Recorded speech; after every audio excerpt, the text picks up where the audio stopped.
Castro, dans le sud de l'Italie, la mer est le principal horizon économique. Mais aujourd'hui, elle se montre moins généreuse que par le passé.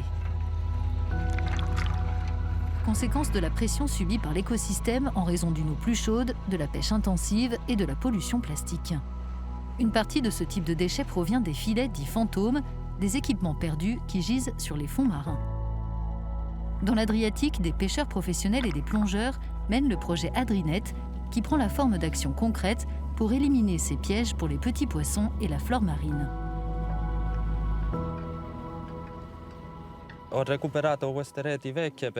J'ai récupéré ces vieux filets parce que c'est une matière plastique synthétique et c'est la cause de la pollution des fonds marins. C'est mauvais pour nous aussi en tant que pêcheurs. C'est mauvais pour les pêcheurs et pour tout le monde parce qu'on va manger des poissons contaminés qui ont ingéré du plastique provenant de ces filets. L'Italie coordonne ce projet auquel participent également l'Albanie et le Monténégro qui aspirent tous deux à faire partie de l'Union européenne.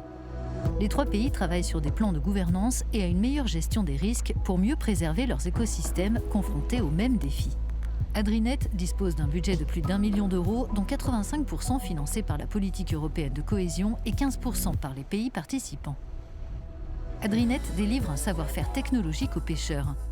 Ils sont 180 à avoir déjà reçu une formation comme celle-ci organisée dans le port de Castro. Grâce à un système de radiofréquence, des micropuces placées sur les filets permettent de les localiser en cas de perte pour pouvoir les récupérer. La traçabilité que l'on obtient de cette manière permet de responsabiliser les pêcheurs sur le fait de ne pas disperser leur matériel et d'aider les autorités compétentes à retrouver ceux qui abandonnent des filets en mer.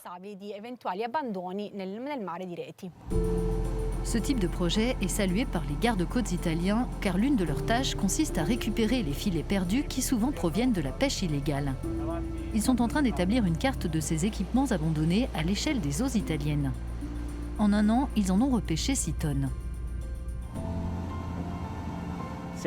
On a fait le calcul. 6 tonnes, c'est l'équivalent de 200 000 bouteilles en plastique qui se trouvaient sur les fonds marins.